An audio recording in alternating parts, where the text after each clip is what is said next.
So if we're spending that much and individually, my production is not somewhere in the neighborhood of like 18 to 20 million, um, then there's probably a problem there. So that, depending on transactions, that usually puts us somewhere in the neighborhood of 60 to 80 transactions a year. And I heard your phone buzzing, so it sounds like you have leads coming in, so the marketing's working.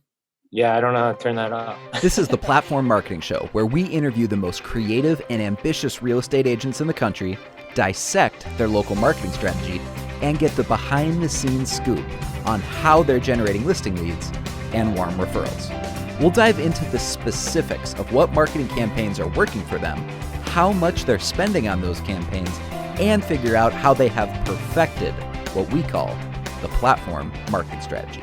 This is your host, Tim Shermack. I'm the founder and CEO of Platform. I love marketing, and I talk too much. So let's dive in. All right. Hey guys, welcome back to another episode of the Platform Marketing Show. Today we have Shane Saunders with us. Shane is in the Platform Marketing Hall of Fame. Shane is a real estate agent in the Phoenix, Arizona area. Shane, welcome to the show. Thank you, Tim. Thanks for having me on. So Shane, I'm going to cut right to the chase here. Let's get into some specifics of your marketing because you are an agent that a lot of people in the Plat fam look up to.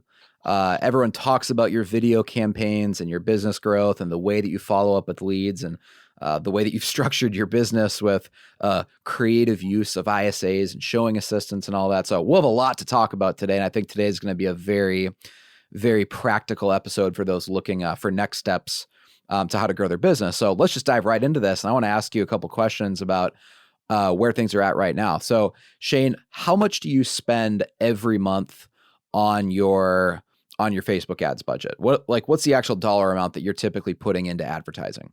So we're anywhere from 2,000 to 3,000 a month right now in ad spend. Cool. So you're spending considerably more than a lot of agents are. Yeah, it sounds like it. Like we hear a lot of people locally, they'll talk about spending $500 a month on ad spend, and they do that once in a while. Every year we spend a minimum of $2,000 a month in ad spend, and we have for, I don't know, going on over 5 years now. And what is like a rolling average of maybe, your first and second best year in terms of like how many transactions you've done or the volume you've done? Like from that investment in your marketing, do you expect to sell 40 homes a year, 50 homes a year, 80 homes a year? I mean, what does that look like for you? Like, where's your business at? So if we're spending that much and individually, my production is not somewhere in the neighborhood of like 18 to 20 million, then there's probably a problem there. So that, depending on transactions, that usually puts us somewhere in the neighborhood of 60 to 80 transactions a year. And I heard your phone buzzing, so it sounds like you have leads coming in, so the marketing's working. Yeah, I don't know how to turn that off. If I mute that, I mute you. So that's my tech awesome. abilities. Let's keep it on marketing, not tech. That's awesome. So right away, and I hear that, your Facebook advertising budget is minimum $2,000 a month. What that signals to me is that you look at your career as a realtor as a business. You're not just thinking about it as like a job that you do or a hobby. Like you're thinking about this like a businessman. I know we've had a lot of conversations in the past about how so many agents just kind of show up every month and wing it. I'll make calls if I feel like it. I'll do lead follow-up if I feel like it. You have a very different, I think, philosophy about both your business and your life. Like, why do you approach it more like a business? It wasn't always that way. So when I started real estate, the only thing I knew was hard work. So I just had that mentality of I'll just outwork everyone that's smarter than me. And that took me so far. But during that time, it was pretty easy to identify that I had two jobs as a real estate agent and only two jobs. Everything else outside of these two jobs, there was someone that was way more qualified and would probably do it for way less than what I was doing it for. So once I identified that my number one job is to get leads and my second job is to convert leads. And then outside of that, if I'm investing any of my time doing anything other than those two things, I need to figure out how I can no longer invest time elsewhere. So once I made that mindset shift, it changed a lot for me. Then you see it as a business now, and every time I'm not doing those two things, I'm trying to figure out who can I hire, who can I pay, how can I stop doing anything other than those two items. Um, so then it just kind of evolved from there. Things like things like showing a house, for example. Yeah. So when I started doing this, the first thing that was glaring was transaction coordinating. So I unloaded that fast. The second thing that I identified that I didn't think was really necessary for me to do was show houses. And this took a little while. So this wasn't something I figured out overnight. Had a lot of resistance from even mentors and other people in the industry that the showing assistant model had been tried. It had never worked. So what we decided to do is change it a little bit and just pay hourly. So now we have someone who is not commission based in the field. They're not selling your client, and they get an hourly, whatever that looks like, for the time that they're spent showing. So it allows me to still retain my client, allows me to scale my business, allows me to focus on what I'm good at, which again, getting leads, converting leads, and then still have those retained for my sphere of influence long term as well. So instead of getting leads, converting leads, and sending those to a team, I'm still keeping it in-house, but leveraging my time. And what has been approximately the hourly wage that you pay a showing assistant, just, generally? So right now we're at $40 an hour when they're showing. So if someone goes out and spends 20 hours a week showing homes, you have an $800 investment in 20 hours a week showing homes. Yeah. And so we actually tracked this. We did this model pretty aggressively for over a year to create some data and kind of just see, is this something that we want to scale? It broke down to about an average of what I would pay per property I closed on a buyer side to have someone else show all of those houses. It was about a $700 investment per transaction. Okay. Per transaction, about a $700 investment. So in other words, they're putting in probably 15 to 20 hours per closed transaction. On average. And part of that is the way we pay them is they're on the clock showing from whenever they leave to head to that showing until ever they get back to wherever they're going. Sure. So hours can rack up pretty quick. Part of that $700 cost is I also attach about a $250 cost to that for transaction coordinating. So if we were to pay like a third party transaction coordinating company to just do that, that's probably about what we would pay per file. So when I try to look at cost, where money is leaving that I could have done that work, that's how I view it. Does it make sense to pay someone else to TC the file? Does it make sense to pay someone else to open the doors? Right. Then I look at average commission and is running right around about 6,700, I think. Probably bumping up a little more. And then my average expense to get that is less than $700. And then again, it's retained for my sphere of influence, right, not a buyer's agent. So essentially what's going on here, as I dissect your business model, from a marketing perspective, is that if the average commission, let's just say, is $7,000, for you in your market, in the Phoenix, Arizona area, in the suburbs and all that, $7,000, you're paying about $700 out to the showing assistant to actually do the work of driving around, opening doors for people. And that actually is pretty even math. That ends up being a 90-10 split, right? With you paying out 10%, essentially, even though I know it's not paid as a percentage, you're Sure. paying it hourly.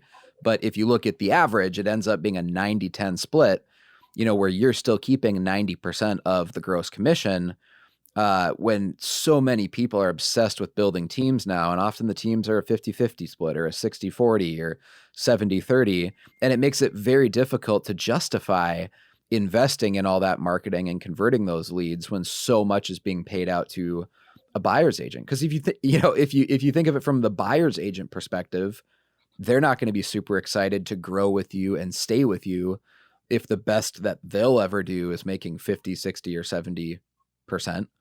And so fundamentally, I think there's a lot of things broken with the stereotypical building a team, model that a lot of agents use. I've always been fascinated by your system, Shane, because you've built a system that scales and it's a 90-10 split where people are happy to do it.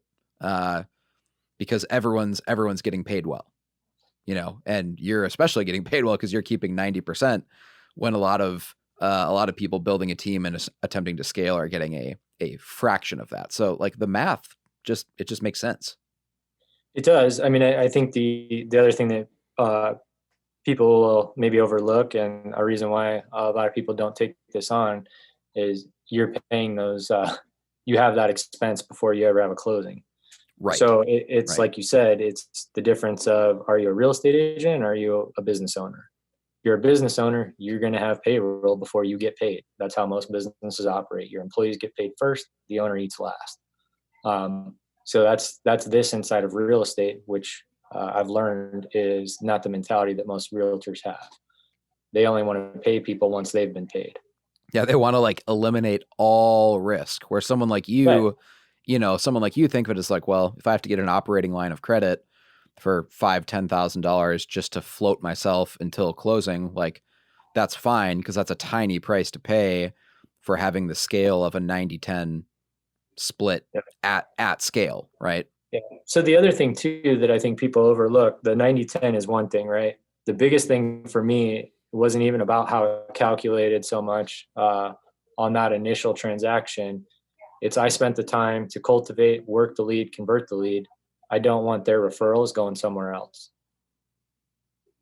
So I've been able to skip Absolutely. now. I've Absolutely. continued to do my business, but now instead of we reaching a point where I'm too busy bringing on a buyer's agent to take on half of that deal, and then have this weird battle of, well, who gets the referral? How do I maintain the relationship for the future?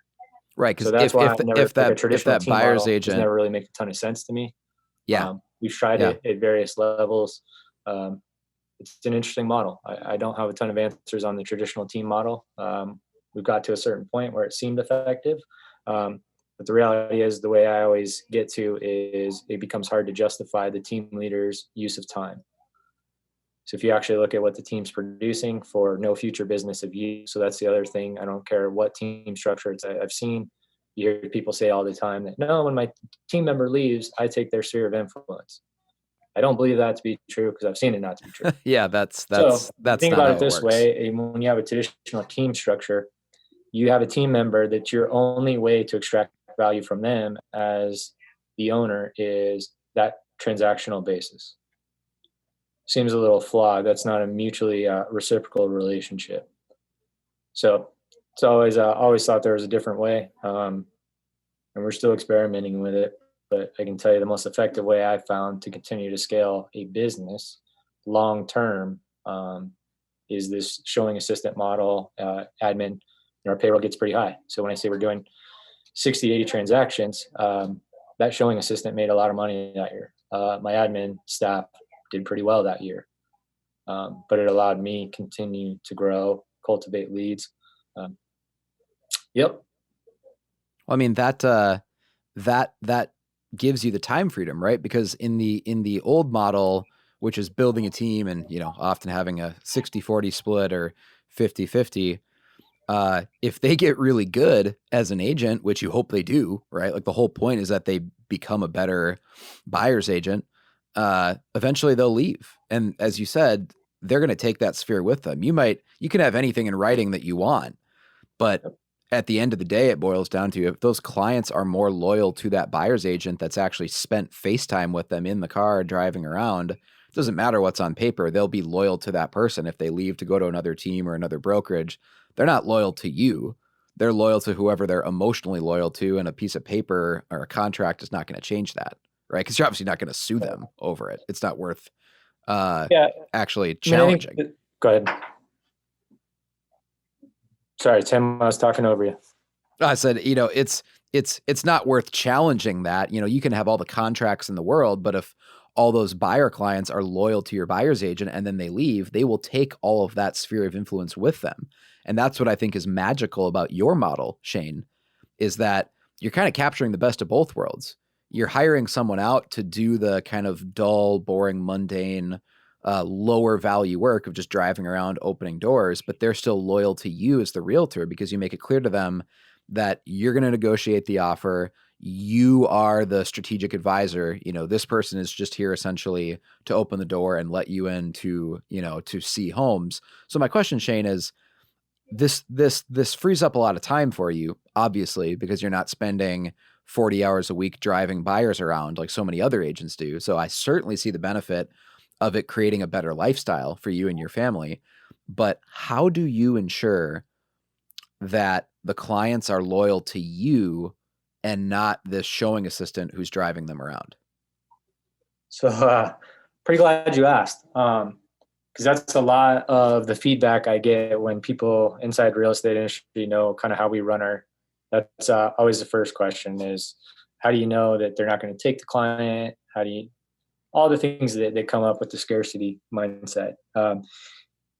Here's my thought on this. If you pre-frame it well and the buyer knows going in how this is going to lay out and what the expectation of the transaction looks like, this is a non-issue. I have never lost a buyer because we used a buyer's agent or a buyer's assistant, whatever you want to call it, to show them houses. Not one time have I lost someone. So a lot of this is just converting mindset from the beginning on how real estate is done. Here's something I tell realtors a lot. I'm a huge fan of Ray Kroc and McDonald's. And this is relevant to both what I've built and the traditional team structure. So you don't go into McDonald's and assume that Ray Kroc is serving you the hamburger. And you're not upset that he's not there serving you the hamburger. You've come to buy a certain level of quality and an experience regardless of the individual. So we have built that.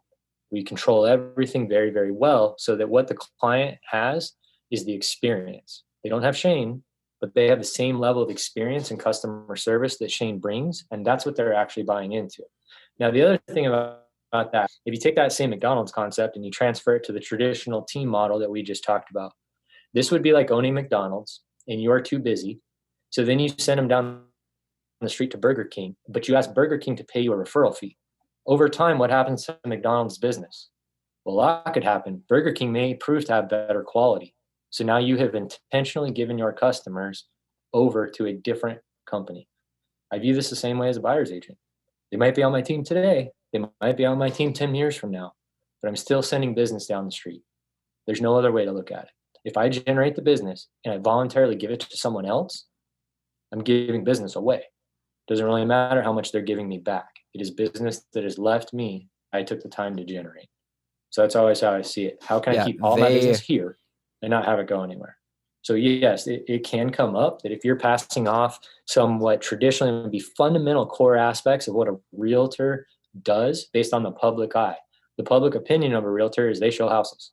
They think that that's what we do. So if you continue to let your clients see that that's where the value is you showing houses, then you're going to be the one always showing them houses. Yeah, how I've heard you say it before is as you frame it up. Let's say that you get a buyer lead. You don't just say, "Hey, I'm your realtor," and let's say that your showing assistant's name is Bill. This is Bill. He'll show you houses. There's much more psychological framing going on where you say, "Hey guys, I am your realtor. I am your representative. I will negotiate the offers. I will advise you on the strategy of everything at a high level. This is Bill, though. Bill will actually drive you and open the doors if you want to go see a house. The reason I employ Bill is because I have a pretty busy schedule and I don't want you to ever miss out on not being able to see a house when you want to see it just because I'm with a client or I'm at a closing or a listing appointment or I'm doing something else and I'm unavailable to meet you to see a house. There's only one of me. So that's why I hired Bill, so that if you ever want to go see a house, Bill will always have an open schedule even when I don't, but I am your realtor. If you frame it that way, it actually looks like a value add that you're giving to the buyer. There's one more piece to framing it this way that becomes even a greater value add. You said it. You said employee. I take time to really explain to the client what employee means to me as a business owner, because this is not normal in real estate. I tell them, hey, we've identified that in the real estate transaction, the most annoying thing is having a real estate agent who is a salesperson showing you a house, telling you how much you're going to love the kitchen and the backyard. And the reality is they've known you for 45 minutes. They have no idea what you're going to love. So Yeah. Yeah. it's been easily known that Yeah. like when you do look at all the consumer ratings and polls, the most annoying thing is a real estate agent following a husband and wife around that can't have a conversation without the realtor present, telling them how cool everything is, how much they're going to love stuff. So when we have that buyer consult and we frame it that way, we tell them, hey, now you're going to have a non-commission based salesperson who's not even in sales. They hold a real estate license. We pay them. They are an employee that we take that cost on so that you can get access immediately. And so you don't have someone hovering over you telling you what you're going to dislike or like. It allows you to make a decision, to have a conversation without earshot of someone who has something to gain by selling you that help. People love this. And if they still are struggling with it, I will actually use the Ray Kroc example.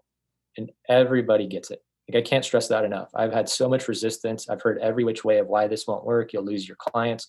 Your clients want to work with you. You need to be the one showing the houses. That's where you build the rapport. That's where you get to know the client, on and on and on. And we've never lost Yep. one.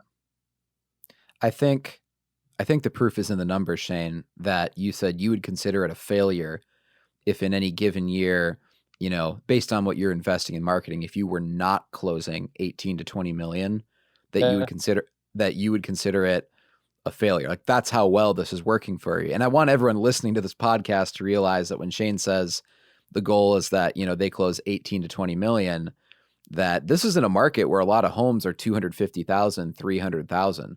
Yeah. So he's not just, our average sales price just bumped over 300. So yeah. So Shane's not just selling $20 million homes a year, right? There's a pretty large amount of volume that's necessary to make the math work there. So very clearly, this system is working for Shane. And this is actually a perfect transition that leads me into my next question about your brand and sense of community that you're building, Shane, with client appreciation events, because that's, I think, the real secret sauce behind your marketing plan. That if you're going to hire showing assistants and you're going to expect, that your, let's say, buyer leads are loyal to you. Again, they're not loyal to the showing assistant employee. They're loyal to you and the Integrity Realty brand. You have to invest in that. You can't just assume, you can't just cross your fingers and assume that you'll get referrals and assume that they're going to be loyal to you. You actually have to take real steps and invest real money into cultivating that brand loyalty. So I know that you certainly spend a lot more than the average agent on gifts and client appreciation events. I mean, like, for you, a client appreciation event is not a once a year thing. It's kind of like an ongoing schedule that you commit to. So tell me about your efforts, what you invest in building that brand and that sense of community. Absolutely. So Tim kind of hit on it. When we started running this model, immediately it bought back my time. So then I was left with, I wouldn't call it free time, but now I wasn't showing as much. So I now had some time to look at how can I utilize this time. What I learned, I need to invest that time back into the sphere of influence to make sure that when we are running this model, it is so well known and so ingrained in all the marketing, all the pre-framing that's been done, that it's the experience. It's not shame. So a lot of that comes through, like, Tim's saying, we do 3 to 4 client events a year, big ones. And when I say these are client events, this isn't just like renting a movie theater. That's something we do as well. However, when I say big client events, these run anywhere from 5 to 10K a pop. This is pretty much like a wedding, except nobody's got married at one of them yet. Open bar. I mean, we go all out. We treat our clients. They're gifted something quarterly, a little trinket, some sort of gift that's left at their doorstep. I would say the easiest way to think about this is we stalk our clients. We have probably given their wife an anniversary gift before the husband has. Like, that is how we operate, because it allows us to continue to scale this model. And ultimately, it goes back to leveraging my time now. When you're investing this much into the experience and the brand and the relationship, they just now know that they're buying into a system and a process that turns out consistent results. It turns out the same quality of French fry. It turns out the same Big Mac every single time. So it doesn't matter, regardless of who the player is, who made it, who put them under contract. They know that they got the same result. So this takes a lot of effort. I mean, we invest a lot into our clients, and it's not even so much about putting a dollar amount on it. If you want to build a business inside of real estate and you don't want to always have to chase cold leads, this is how you do it. These are the people that build your career. They are the ones that will call you. The cheapest lead is a referral. Absolutely. So you put some sort of dollar amount on it, Shane, and I want to emphasize that because I don't want people just to skim over that, or maybe it sounded like a lot and you're listening to this and you're thinking, what? Yeah. Shane spends $30,000 a year on client events. I'm just going to pretend I didn't hear that, right? Because it's almost it's almost intimidating to hear that. But as you said, you probably spend $30,000 a year on events because you do 4 of them a year minimum, and each one you're probably spending $7,000-8,000 per event. But that's what it costs to constantly be generating referrals and brand loyalty, so that if you're also spending money constantly on lead generation, it's not going in the front door and out the back door, right? You're getting referrals. You're getting referrals from all those leads. Yeah, I mean, and there's even been years when we've tried to break it down, like what did we spend per client on our SOI in that year? It averages over $200 per person that year for the lifetime of that client. And I love every dollar of it. That is money I never question. When we're looking at expenses on client events, on client gifting strategies, all of that stuff, it rarely comes down to looking at the numbers. It's just, does this bring value to the client? Does it continue to build our relationship? Does it get me to know them better? Does it bond us? Does it build the tribe? If it does those things, it's really hard to attach a dollar amount to it, because what is the lifetime value of a client? I have no idea. I know it is a lot, especially when it's done this way. The lifetime value of a client keeps going up and up. And guess what's really beautiful in this model? The cost of acquisition for a client keeps going down.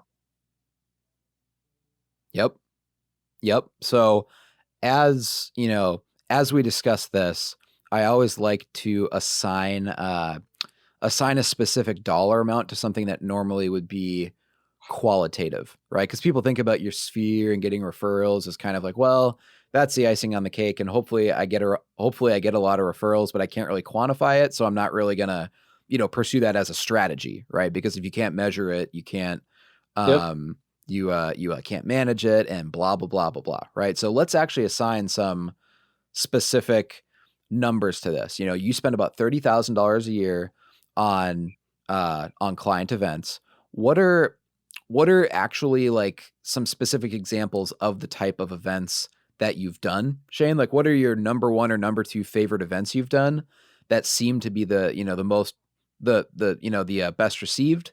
And what did you specifically spend on those events? What did the line item expenses look like of where that money went? Absolutely. So the number one thing that comes to mind, it's one of our best turnout events, and it's a lot of fun. So we do a cornhole tournament. And the other thing that we do when we create these events, we create branding around the event that is independent of Integrity Realty Group. Koozies, shirts, and I'll explain that in a little bit. And there's a reason why we do that. Again, it's just to build the tribe and build the community. They already know that I'm the realtor. Like, you don't need to continue to bash it over their head. So we have what's called Bags and Beer. It has its own logo. We market it as Bags and Beer. It's not Bags and Beer hosted by Integrity Realty Group. It's just Bags and Beer. We play a cornhole and we have an open bar. We rent out a venue. We've done it. The last one we did was in like South Phoenix, and like a real like retro trendy, like outdoor grungy spot, graffiti everywhere. We did it outdoor at night.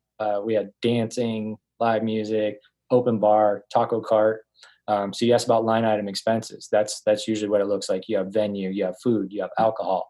If it's a kid event, so we do a ton of kid events where we do Santa, we do the Easter Bunny, we do a Halloween thing. These are done at a park, so you rent out the park. You have that expense. You get the beer permit for the park. You have to supply alcohol, food, a bounce house, a face painter. We have run the gamut. A petting zoo. If it's fun and you think you would show up to it and take time away from your busy schedule to go hang out, then it's something that we try to put on.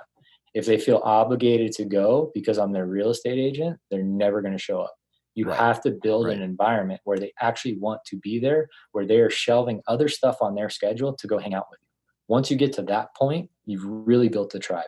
So what I say that was we started to learn after doing all these client events, again, Santa Claus at the park, come get a picture with Santa, Easter Bunny, hide eggs with the Easter Bunny. We would pay someone to show up as the Easter Bunny. We would pay a Santa to show up as Santa. Like we were going all out to really wow these people and build this tribe. That now evolved from, we started learning that, we would just post videos of when we go eat or stuff, do market update videos, just being known in the local community, showcasing our friends that own restaurants, just getting out there, like exposing yourself, showing what you're doing on a day-to-day basis. Well, what happened over time is the tribe started to be built. People were now saying, well, dude, I'm down the street. Why didn't you invite me to lunch? So this is the type of stuff that started to happen, is people were getting offended inside of our network because they would see me, Aaron, or maybe a client who's a good friend doing something. And it got to this weird point where like they felt like they were left out. They had FOMO.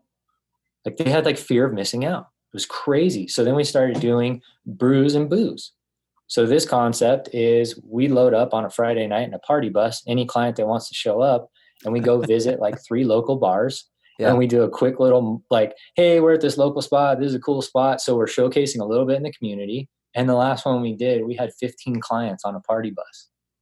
Like this is just like what we get to do on a Friday night now. That's the kind of thing that they will actually talk about the next day and tell their friends. Yes. Not only do they talk about it, they post about it while they're at the event, not because you've asked them to, because they're actually genuinely having a good time. Right. And then what evolves in natural conversation.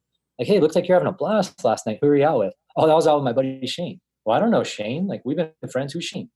So now it comes up organically, like truly organically, that this dude's my realtor. And their first thought is, I don't want to buy a house from that guy and his team.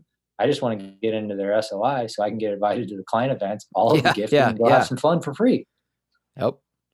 Like we have people that show up now to these events that I've never sold houses to. And I know what it costs. Every time a head walks through the door at one of these events, I know my hard cost. I mean, sometimes it's $15 a head. Sometimes it's more. So these are massive costs that we take, and I'm totally okay with it. I love when they bring their friends and family. I love it. I welcome them. I tell our clients, don't come alone. Bring someone. Yeah, word has spread that you guys know how to have a good time. Yeah. And that's, when you hit that level of client event excellence where it's just a good time and there's no awkward real estate speech about, by the way, if anyone here knows anyone, please refer, please fill out the form in the back. It's just a good time. We don't do a sign-in sheet. We don't do a presentation. I don't do a talk. There is nothing. We are there to hang out just like we were friends. I don't even wear a shirt. Like there's no logo. There's no branding at these events. You got to strip all that away and just genuinely invest in people. And if you just show them you care, they already know who you are. You don't need to keep like putting it out there. It takes away from the event. So that's been huge for us, man. It's something I really genuinely enjoy doing. And then when you actually try to quantify what that does for your business, it's incredible. You said there that the cost per head coming into a lot of these events is $15, $20 a piece, right? Yeah. Let's just say it's 20. Let's be, on the conservative side and say it's a little bit more expensive. It's $20. That is absolutely, as a marketer, that is absolutely fascinating to me, because lots of agents might be spending, $1,000 a month on a pay-per-click ads, let's say, right? Like, or buying leads from realtor.com or Zillow. And if they spend $1,000 a month on ads, they would be thrilled, Shane, to get like 3 appointments in person. Sure. With potential clients. So like they'd be in other words, they'd be happy to pay $333 per in-person appointment, spending $1,000 a month and getting 3 potential appointments from those leads. And yet you're doing a social event that people are actually having a good time. They're actually going to post photos on Instagram and Facebook and, Snapchat and whatnot, not because you're asking them to, because they technically have to post a photo to be entered to win some stupid giveaway. They're actually doing it because they're having a good time, right? Yeah. And you have that number down to $20, which is basically 5% of the normal cost that a realtor might be willing to pay. So in other words, you're doing it 95% more efficiently than what most agents do, paying hundreds of dollars per appointment. So if you're looking at what does the numbers of this look like, right? If you actually track this stuff like Shane does, you can actually quantify the numbers in building a brand and a community and having this referral culture with your clients. Like, it's not just something you cross your fingers and hope it has a positive ROI. You absolutely can track this and the results it creates. The other cool thing that I just thought of, again, from a marketing perspective, Shane, as you're talking about these events, you're basically giving yourself 4 additional opportunities every year to create more interesting, creative marketing campaigns for your retargeting list that most agents don't have. Like, they don't have those 4 opportunities to create photos and promo videos. And, like, after the event, you upload a photo album, and then what everyone does is they click through all those photos because they're trying to see if there's any photos of them, right? Like, most agents don't have that opportunity to run ads like this and stay top of mind with their database and their sphere because they're not doing events like this. Yeah, I mean, so when we do these client events, it's not even about who shows up. I mean, obviously that's amazing if they actually show up, but you have to think about how much now you're given the opportunity to get in front and market to your database. And you're not marketing them about a new listing. You're not marketing to them about interest rates. The weeks prior to these events, you can call people. Like, it's okay to call someone and invite them to an event, and you don't have to engage them in a real estate conversation. These are just the easiest touch points ever to build a relationship. You will be, if you have call reluctance, right? If you're the type of agent who doesn't like making follow-up calls, it is way easier to psych yourself up to make calls inviting someone to go hang out over beers and, play some cornhole than it is to psych yourself up to try to set an appointment for like a listing appointment, right? Yes. So the other thing, Tim, that you kind of mentioned, because I'll be honest, there's times when I look at what the ticket is going to look like on cost to do a client event. And then immediately, like, my brain goes to, well, what if we took that $8,000 and put it into Facebook ads? I know what my cost per lead is. I know how effective you and I market, Tim, together, that will generate a lot of quality leads for $8,000, right? So that's something that I do think about. It's like, well, is this the best use of the money spent? The answer to that is I don't know. Here's what I do know. I want to build a career to where I have people calling me that already know me. So I want to make sure that I'm spending as much, if not more, of my marketing efforts, time, energy, and dollars on my SOI than I ever am on converting and getting cold leads. Right. This is where I see a lot of agents make this mistake. They hear these numbers that we just talked about. Obviously, these numbers weren't this big when I started, when my SOI was smaller. There's always a way to pull this off. You can get partners to help. You can seek out lending partners, beer vendors. Like, a lot of people will help do this. We got to the point where it took longer to mooch and try to get free stuff than it wasn't worth the time investment. Point of all of this is, like, what do you want to build? This ties back to what you said at the very beginning. It's how you go about building this as a career. If you're always chasing cold leads, that means you never know where your next deal is coming from. That's a real concern I have. That's not a career. I want, at some point, all of my traffic and every deal that I do will have come from 100% of SOI. Because the biggest cost you spend and the most effort you ever spend inside of the real estate game, getting a lead, converting a lead, is getting them to know and trust you. These people already do that. They already know what I do. They already trust me at this point. I would much rather have their friend, who is my client now, telling their friend and doing all the sales and conversion of why they can trust me and why I'm the expert before they ever come to me. So we will continue to scale this. I didn't always see it this way. You've helped me a lot, even over the years. We do as much video marketing to SOI, to past clients, however you want to define this, if not more, than we do to cold traffic. Right. And a lot of this has been from your advice. It gets really hard for me at times to even understand why we're running video ads that don't have an opt-in. It's like, wait a second, Tim, they didn't have my phone number on there. It doesn't have a link for them to click. This is just a waste of money. Now you're just making me popular. And there's some element to that, but it all has a strategy, works at a high level. I think, again, guys, the biggest thing is just, where do you want your lead source to come from? And do you want to build a career, or do you always want to be chasing those cold lead sources? quick story on that, a few years ago, to help me get to this place of being so willing to invest so much money into client relationships and building that database. A mentor challenged me a few years ago to stop spending money on cold leads. So I shut off all lead gen, and I took that money for a period of time and invested all into our database, and everything changed. So then when I look at like bringing on a marketing company or how I'm going to continue to market and where my funds are going to go, if I'm looking at a marketing company, thankfully I haven't had to for over 5 years.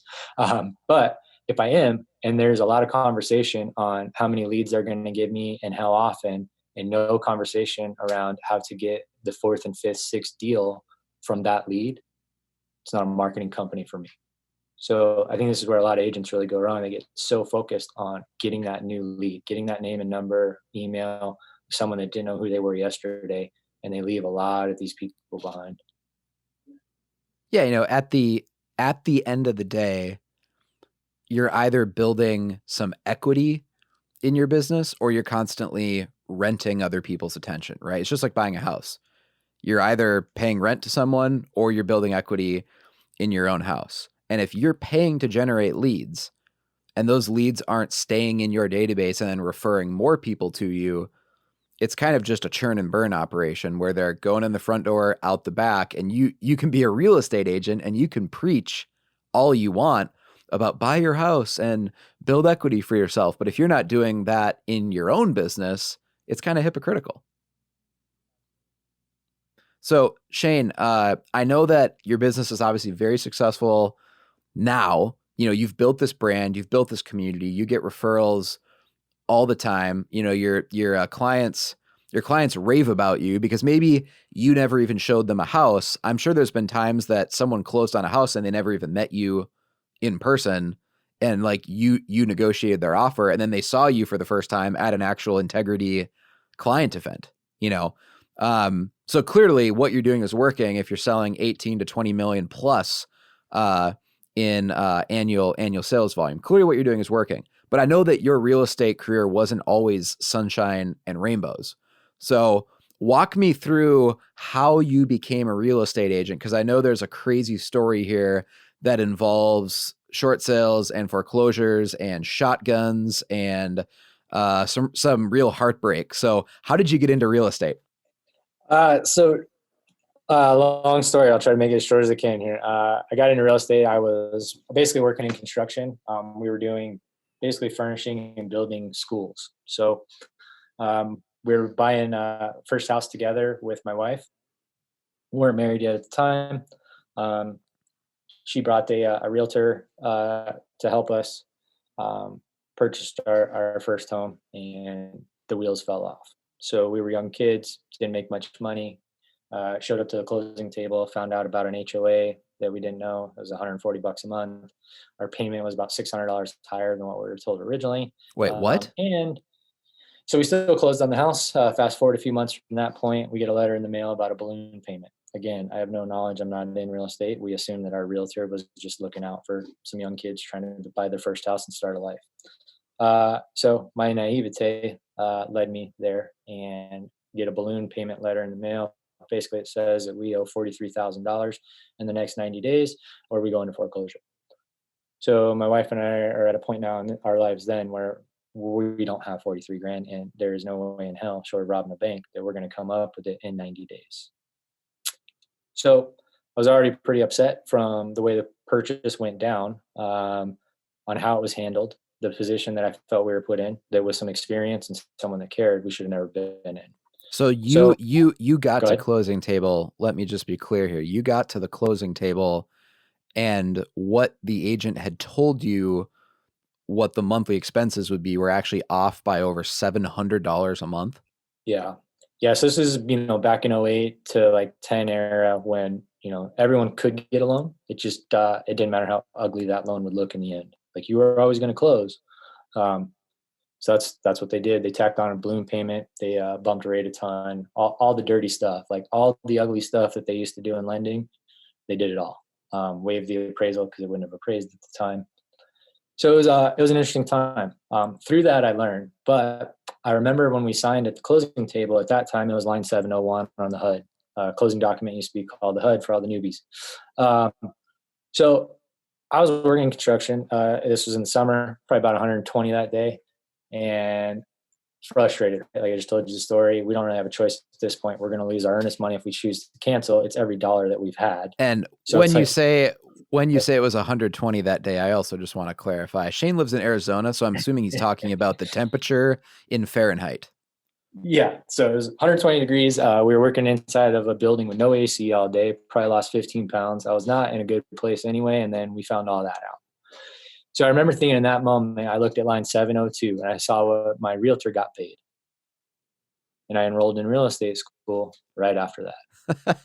My mindset was, I don't know anything about real estate. Here's what I do know. I work way too hard for too little money. And if that's what you get paid to do this shitty of a job, I'm going to go do that. And I'm going to do it better than you. So this was before the balloon payment even came. So I was already in real estate school. This is kind of funny, but at this time, you got to keep where the market is. Like nobody was paying to go get a real estate license. Like realtors were pretty much public enemy number one. There was a toss up between them and lenders. So this was an interesting time. Went to school. The teacher used to call me every day to see if I was going to show up for class that night because I was the only one in the entire real estate class. So if he didn't want to show up, I wasn't going to be there. That's how these times were. So I get licensed. Then I'm left with back to this question, right? What's my number one job? Get leads. Well, I don't know anything about real estate. I don't know anything about how to get leads. I don't have any money. So this is basically before YouTube, before Google ads were really a thing, before Facebook ads. I mean, maybe even if they were a thing, right? The reality was it wouldn't have mattered because I wouldn't have had the money to do anything. I mean, I was flat broke. I could barely afford to get licensed. So sure. I'm still working my full-time job, which is, 50, 60 hours a week in construction. And then I learned that there's other people like me. So now I'm licensed. I'm going through foreclosure and or short sale because I can't make this balloon payment. So as I'm going through this process of short selling my own damn house, the heartache, everything Eric and I are going through, the fights that now ensue from financial issues, losing our first damn house, like this is an ugly time. Well, I learned that there's other people like me. And then I learned that there's a free source of leads to identify people like me. In the state of Arizona, trustee sale notice is posted 90 days out. So I had the bright idea that I would pull trustee sale list and I would look at everyone that still had at least 60 days before the bank was taking their house and evicting them. And then I thought, I'm going to go knock on their door because tax records don't have phone numbers sometimes, but they don't ever work. So then I thought I would just go knock on their door and ask them if I could help them short sell their house. I actually thought this was a good idea. There's probably a lot of agents hearing this thing and wait a second. You thought it'd be a good idea to go knock on the door on a distressed property and those people are losing their home because they hate realtors and lenders. And then you're going to be a realtor that's going to tell them you're going to fix the problem that you created. It's like, yeah, it sounds like a good idea. That's what I'm going to do. So I did that. I'd work my construction job. I'd change into my fancy suit, which I thought was a fancy suit at the time. And I would pull that subdivision that I was working in that day or that zip code. I'd pull that trustee sale list in the morning. I'd get off work. I'd change. I'd go knock doors. So you can imagine you get met with everything from crying so much for trying to help to like called some new. That's something I never heard before. Hey Shane, I think I just lost. Hey Shane, I think I just lost your audio for the last 5-10 seconds there. You said what would happen when you would show up unannounced at the doorstep? Yeah, so I would show up and I would knock on the door, tell them who I was and why I was there and how I knew what they were doing. So basically I'm showing up, telling them that I'm a realtor. They probably already hate realtors, so terrible opener. Hi, I'm a real estate agent. I know you're in risk of losing your house. I can help you with that. Worst opener ever, right?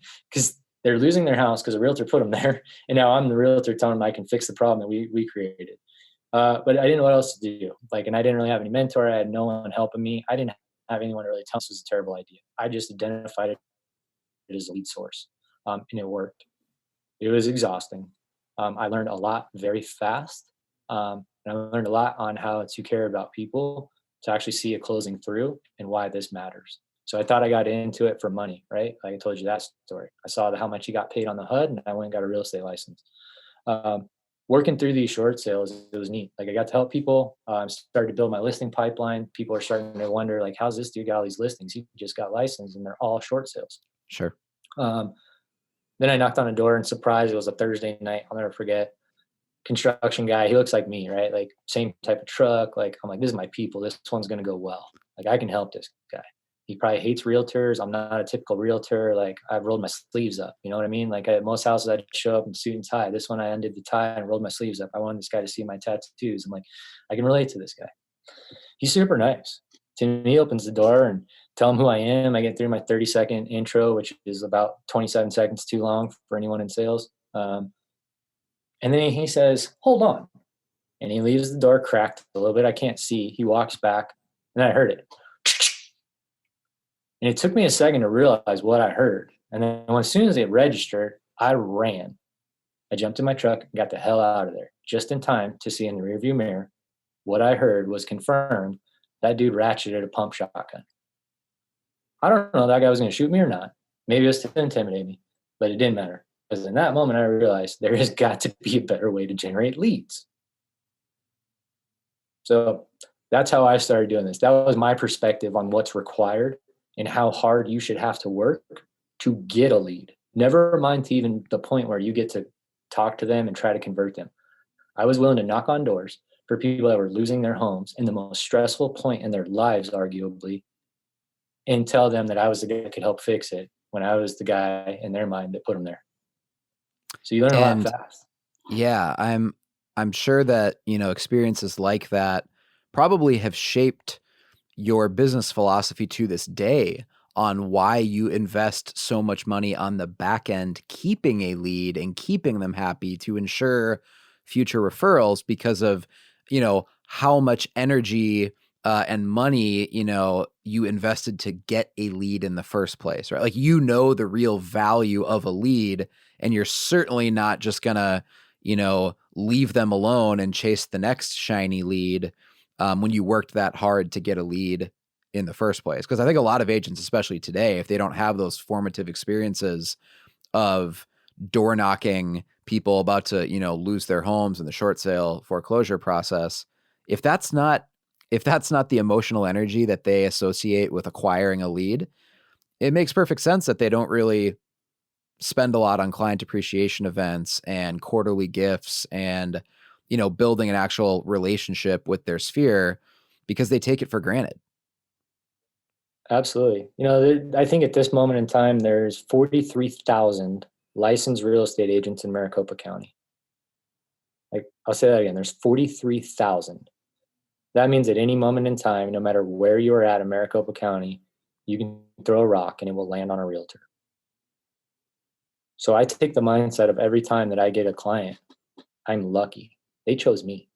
They chose me out of 1 in 43,000. And then we treat them as such.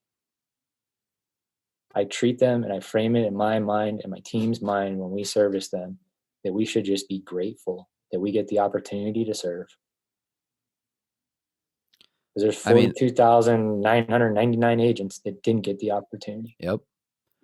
And again, the proof is in the numbers, because maybe you're listening to this and you're like, hey, that sounds great. He invests a lot into client appreciation. He invests a lot in his brand and gifts and all that, but that's just really expensive. Well, not really, because if you're making 18, 20 plus a year, in sales volume, obviously what you are doing is working. Sure. So, and on that, it's expensive. So client gifting, client events are always very, very expensive with time. The dollar amount is irrelevant, because if it's working, I will continue to scale it. So where this gets really hard is in the beginning, actually. It's not really hard when you start to get some money and you have a big enough database and you want to start doing cool events. It's in the beginning where the only thing you have to build the relationship is your time. You can't wow them with a gift, but you can always give someone your time, and I guarantee they will always appreciate that more than any gift. Now, Shane, as you've scaled this, you've kind of done the opposite of what most agents do, because most agents early in their career, when they have more time but they don't have money, it's easier to justify taking trips or taking time off work. And it seems like as you become more successful, you start making more money. What you don't have is time. And then there's a lot of agents that might be making a lot of money because they're selling a lot of, houses, but they're totally absent fathers, right? Or they're bad husbands Yeah. and they're not spending time with their family. They're not, they don't have anything remotely resembling a work-life balance. And that's not really how you live your life. I know that you often are taking probably several months a year of vacation, spending time with your buddies, spending time, with Erica and the kids, going hunting in Mexico. I know that you guys have a cabin in northern Arizona that you spend a lot of time at. Your daughter is racing around the country. I'm not even sure what the term is for the type of racing she does. What is it? So she does short course off-road racing. Yeah, I mean, like you guys are literally traveling around the country, attending these racing and tournaments, and that's not just something that happens in Phoenix. Like, you're driving all across the country, so you have this incredible life of making pretty good money. Let's be honest, right? As an agent, and yet you actually have a life. How have you been able to set up a business that sells $20 million a year of homes, but still allows you to take off, 4, 6, 8 weeks a year to be with your family? So it was very difficult to get here. And let me just start by saying none of that would be possible without an amazing team. And when I say a team, it's probably not the way people think of a team inside of real estate. These are employees. Like, these are people that get paid. This is staff. It's not commission-based team. The reason I say that, why that's so important, it's not just working, contractors, right? They want a paycheck. They have to still work. So that's been a huge part of it. The other thing is just really how you control your schedule. So this is where I think, it's like the old Instagram versus reality. Yeah, we do all these things, but what nobody sees is it just changes the hours that I work and when I work and how I work. Wasn't always that way. I mean, there's a period of time for probably 3 solid years that I didn't see my daughter because she went to bed before I was home and I left the house before she got up. So I think that's the biggest thing, like we talked about, is you have to decide what you want. I wanted to make a lot of money in real estate. The only way I knew how then was to work a lot. Well, that got me so far, and then I realized this isn't who I want to be. I'm not a good dad. I'm not a good husband. I'm doing okay in real estate. So it forced me to shift some stuff and see it as a business. Your payroll is going to go up a little bit, but that's every business. So yeah, like, Tim said, we have what I would say is a pretty damn great lifestyle. It provides an amazing life for me and my family. You just have to be very diligent and very, very consistent and committed on how you allocate your time. That's the biggest thing. Yeah, when we're racing, we might be in Missouri racing, but I'm still up at 4:30 before we go to the racetrack, getting done what has to be done to keep business moving forward.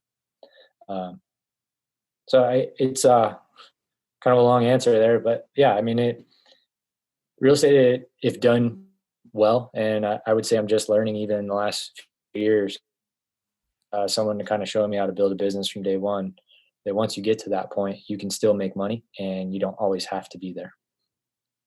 Yeah, I mean, what this all comes down to, kind of the summary thesis statement of what ties all this up together for you, is that you really think like a businessman, not a real estate agent, right? You're really a business owner who just happens to own a real estate business. You don't really think of yourself as a realtor, right? Like, my job is showing houses and going on listing appointments and, coordinating home inspections and photography and all those things. You really think of yourself as a businessman who just happens to own a real estate business. And then because of that, you spend your money very differently than most agents do. You spend your time very differently than most agents do.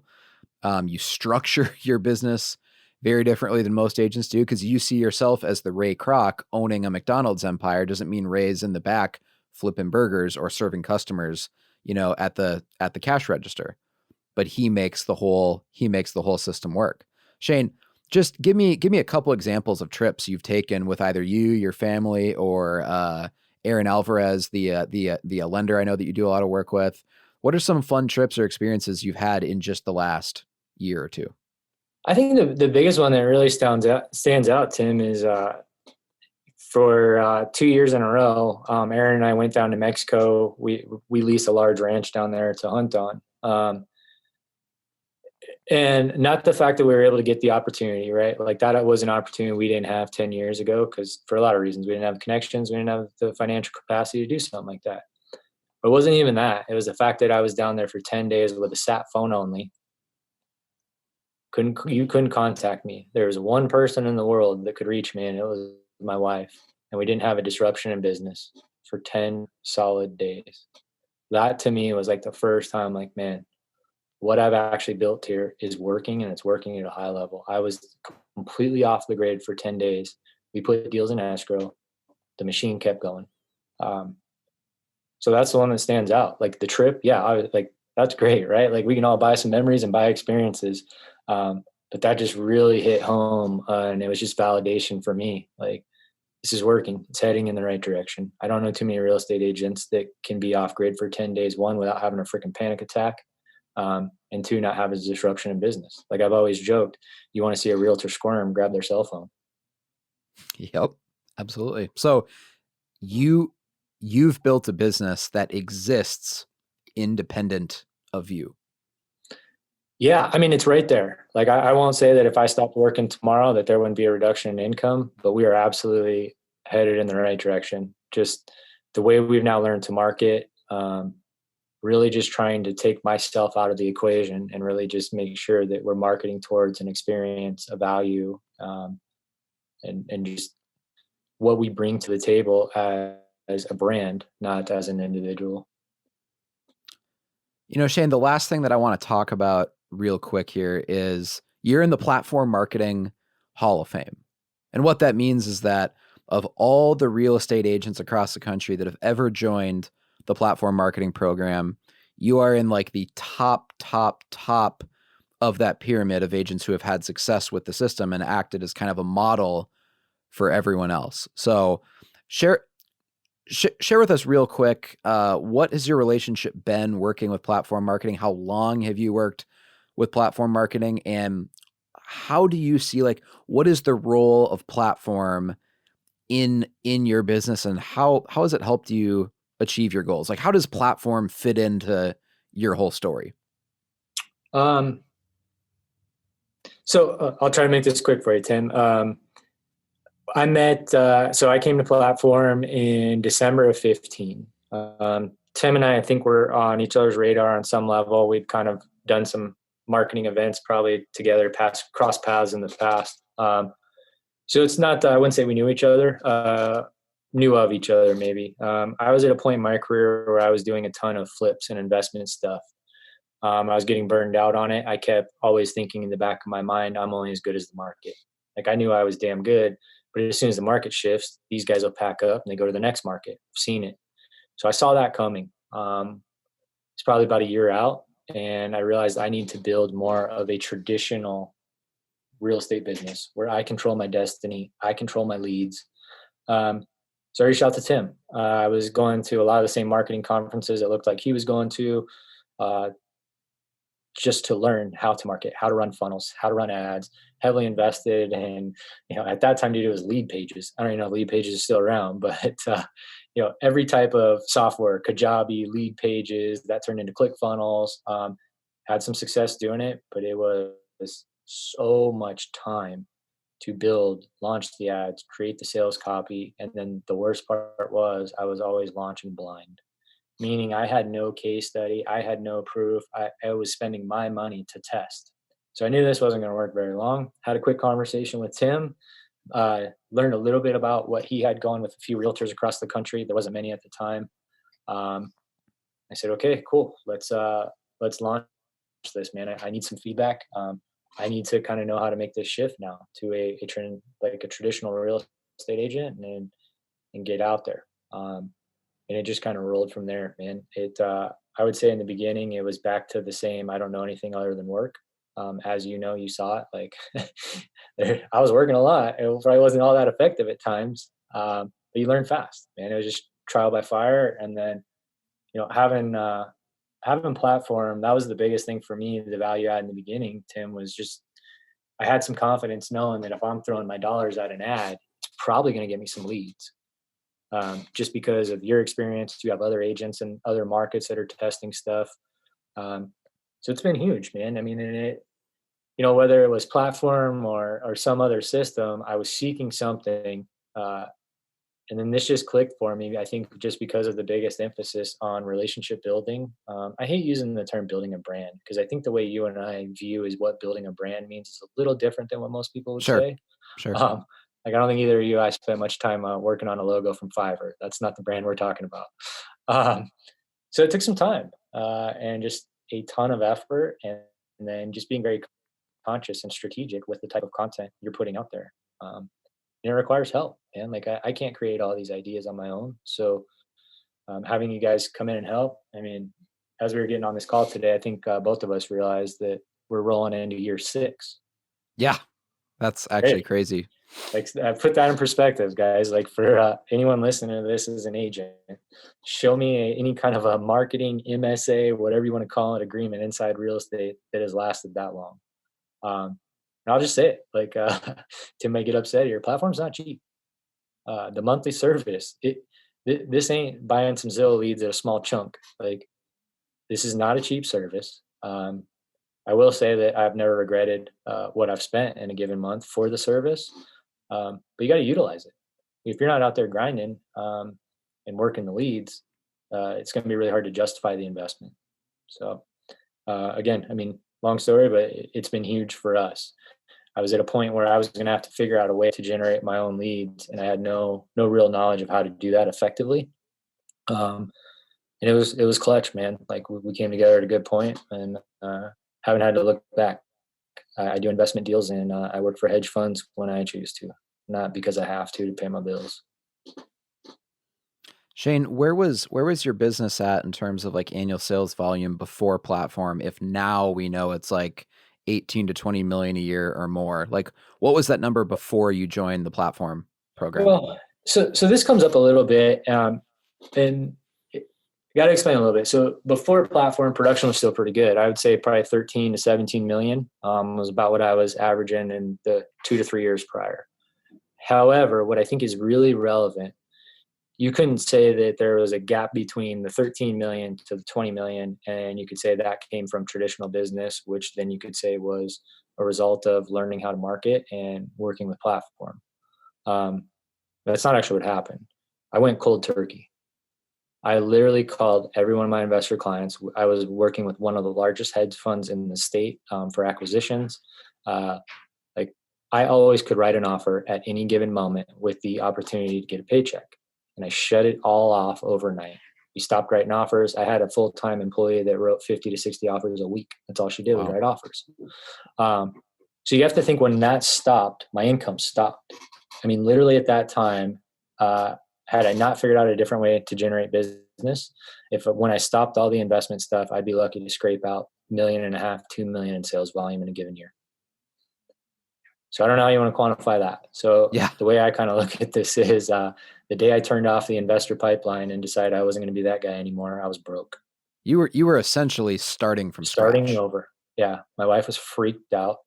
Like she could not believe that I was burned out, and I was saying I'm done completely. And it didn't matter. Like within 90 days, it was a non-issue. The pipeline that was coming in, and it had now been rebuilt. And then we haven't looked back.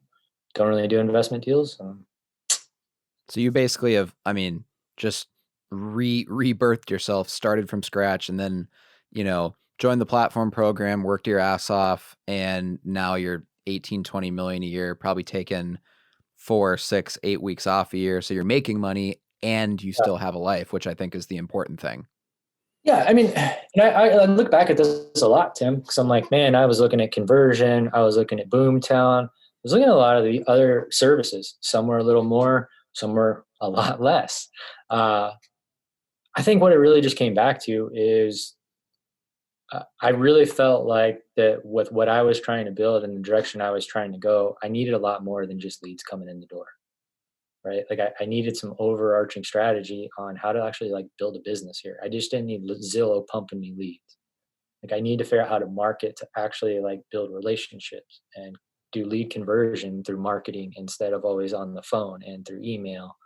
And this is pretty unique, man. I mean, it's worked well. So definitely not like a platform infomercial. I don't think you guys are having much time recruiting markets anyway. I don't really know how many are open. Yeah.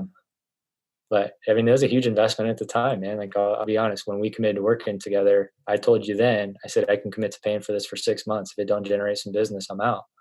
And it was a loan.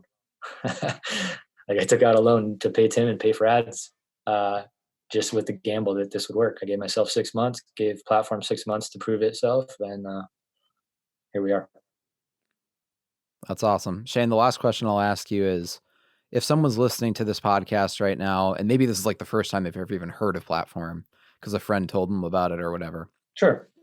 What would you tell them? Like, what is Platform? Like, what do we actually do for you? What are the specifics of what it means when you say, I'm a Platform client? Like, what does that actually mean?